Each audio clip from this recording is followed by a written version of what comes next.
Start. Hello बच्चों, आज हम पुरस्कार का पार्ट 2 पढ़ेंगे। पुरस्कार पार्ट था रात्रि का उत्सव अब विश्राम ले रहा था। रात का समय हो गया। त्यौहार जो था, उत्सव जो था, वो अब समाप्त हो चुका था।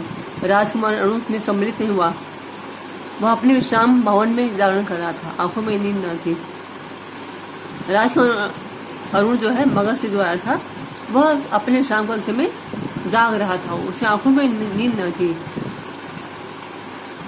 सामने देखो तो मुंडे पर कपोती पैर खड़ी पंख फैलाए अंगड़ाई ले रही थी। मुंडे पर देखता है अरुण, एक कबूतर की यानी मादा जो है कपोती एक पैर पर खड़ी पंख फैलाए अंगड़ाई ले रही है। अरुण उठ खड़ा होता है और दरवाजे पर घोड़ा सजा खड़ा रहता है। वह देखते देखते नगर तोड़ पर जा पहुंचता है। अरुण जो रक्षक है, सैनिक जो है वो ऊँघ रहे थे और पैरों की थाप से वो चौंक उठे। युवक कुमार तीर से निकल गया। युवक जो एकदम झटके से निकल जाता है। सिंधु देश का तुरंग प्रभात के पवन से पुलकित हो रहा था। घूमता घूमता उसी मधुक वृक्ष के नीचे पहुंचा जब मधुलिका अपने हाथ पर सिर धरे खिन निद्रा का सुख ले रही थी। सिंधु देश का जो तुरंग है, वो मतलब तुरंग मतलब घोड़ा जो है, वह पवन की वेग से चल रहा था और अरुण भी घूमता हुआ उसी वृक्ष के नीचे जहाँ पर मधुलिका अपने सिर पर हाथ रखे और दुखी मन से नींद का सुख ले रही थी। अरुण ने देखा एक छिन्न माधुरी लता वृक्ष की शाखा से अविचित होकर पड़ी है।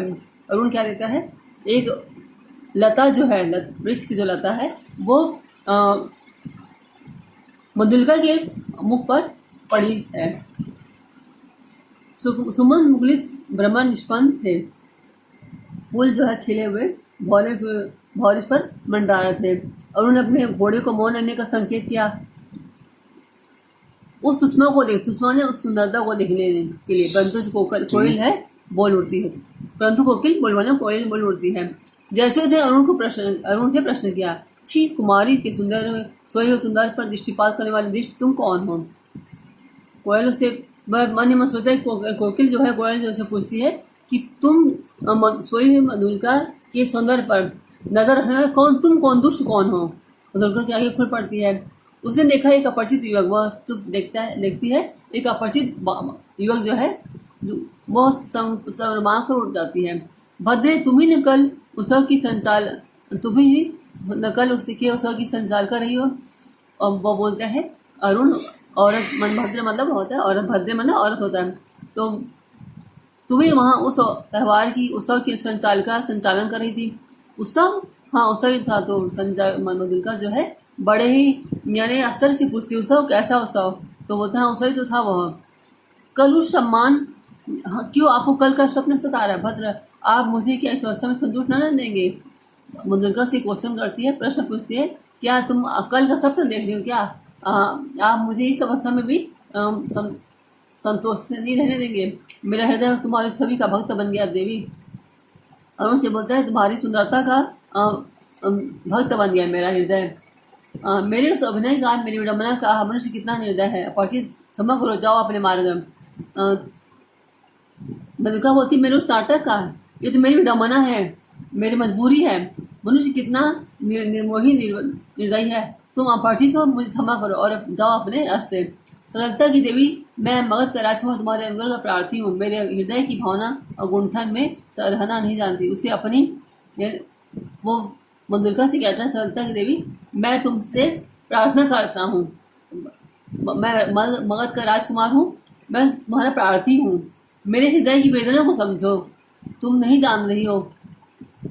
राजकुमार, मैं कृषक बालिका हूँ, आप नंद बिहारी और मैं पृथ्वी पर परिश्रम करने जीने वाली।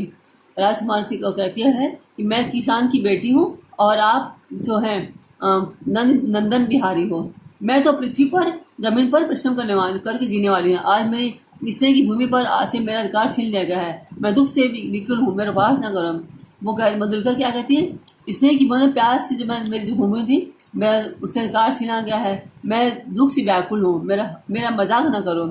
मैं कौशल से तुम्हारी भूमि तुम्हें दिलवा दूंगा। अरुण उसे बोलता है कि मैं कौशल से तुम्हारी भूमि तुम्हें वापस दिलवा दूंगा। नहीं, वह कौशल का राष्ट्रीय नियम है, मैं उसे बदलना नहीं चाहती, चाहे मुझे कितना ही दुख क्यों ना हो। पर तब तुम्हारा रहस्य क्या है? तो मधुलिका बोलती है वह कौशल का राशि नियम है, इसे मैं बदलना नहीं चाहती हूँ, जब मुझे कितने भी दुख न सहना पड़े। तो अरुण बोलता है तुम्हारे बीच में रहस्य क्या है, तुम दुखी क्यों? यानी यह रहस्य मानव हृदय का है, मेरा नहीं है। राजकुमार, नियम से यदि मानव हृदय बाध्य होता तो आज मगध के राजकुमार का हृदय किसी राजकुमार की ओर न खींचकर एक कृषक बालिका का अपमान करने का न आता। मधुलिका उठ खड़ी हुई। मधुलिका कहती है यह रहस्य जो है मनुष्य के हृदय का है, मेरा नहीं है। राजकुमार, नियम मनुष्य जो है नियमों से बंधा होता है। आज मगध के राजकुमार का हृदय किसी राजकुमार की ओर न खींचकर एक किसान की बेटी का अपमान करने के लिए ना आता है। यहाँ पर बुजुर्ग ऐसा बोलकर उठ खड़ी होती है। चोट खाकर राजकुमार लौट पड़ता है। किशोर की किरणों से उसका रत्न कीर्ति से चमक उठा और सुबह से चला जा रहा था। अब मधुलिका निश्चित प्राण प्रहार करके क्या स्वयं आहत न हुई? उसके हृदय में टिस होने लगी। वह चलने नेत्रों से उड़ती हुई धूल देखने लगी। राजकुमार मधुलिका की बातें सुनकर लौट जाता है और घोड़ा है एकदम तेजी चला जाता है। मधुलिका उससे बातें करके खुद भी घायल सी हो जाती है। उसके हृदय में टिस होने, दर्द सा होने लगता है। वह सजल नेत्रों से, बहते नेत्रों से अरुण मगध के कमार अरुण को जाते हुए देखती है, जो उस वक्त घोड़े की धूल दिखाई देती है। मधुलिका ने राजा का प्रतिपादन अनुग्रह नहीं किया। दूसरे खेतों में काम करती और चौथे पहर रूखी सूखी खाकर पड़ी रहती। मधुलिका जो है राजा के पुरस्कार जो उन्हें जो दिया जाता है उसे नहीं देती है, वापस कर देती है। वो दूसरे खेतों में जाकर काम करती है और चौथे पहर में रूखी सूखी खाकर वही खेत के किनारे पड़ी रहती है। मधु वृक्ष के नीचे छोटी सी पर्ण कुटीर में, मधु वृक्ष के नीचे थोड़ी सी पत्तों की कुटिया बनाकर सूखे डंठलों से उसकी दीवार बनी हुई थी। मधुलिका का वही आश्रम था। कठोर परिश्रम करके जो रूखा सूखा अनाज मिलता था उसको खा लेती और अपना जीवन यापन करने लगी। दुबली होने पर भी उसके अंग पर तपस्या की कांति थी। आसपास के कृषक उसका आदर करते थे। वह एक आदर्श बालिका बन गई थी। दिन सप्ताह महीने और वर्ष बीतने लगे। शीतकाल की रजनी मेघों से भरा आकाश जिसमें बिजली की दौड़ धूम, मधुलिका का छाजन टपक रहा था। शीतकाल मतलब ठंड की रजनी मतलब रात्रि, और बादल जो था पूरा मेघों से भरा हुआ था, बिजली चमक रही थी और मधुलिका का जो छत है वो पत्तों से बना हुआ टपक रहा था। ओढ़ने की कमी थी, ओढ़ने के लिए कुछ नहीं, ज्यादा वस्त्र नहीं थे। वह छिटूकर एक कोने में जा बैठती है। मधुलिका अपने अभाव को आज बढ़ाकर सोच रही थी। जीवन से सामंजस्य बनाए रखने वाले उपकरण तो अपनी सीमा निर्धारित रखते हैं, परंतु उसकी आवश्यकता और कल्पना भावना साथ साथ बढ़ती करती रहती है। मधुलिका को आज इस बात का एहसास था, क्योंकि उसका वस्त्र जो थे ओढ़ने के लिए वो आज कम थे। वो यही सोच रही थी, जीवन से समझौता करने वाले उपकरण तो अपनी सीमा निर्धारित करते ही हैं, परंतु जब आवश्यकता पड़ती है तब अपनी कल्पना और अपने मन के भाव के साथ घटती बढ़ती रहती है। आज बहुत दिनों बाद उससे बीती स्मरण दो बातें, दो तीन वर्ष हुए होंगे इस मधु के द्वितीय प्रभाव में।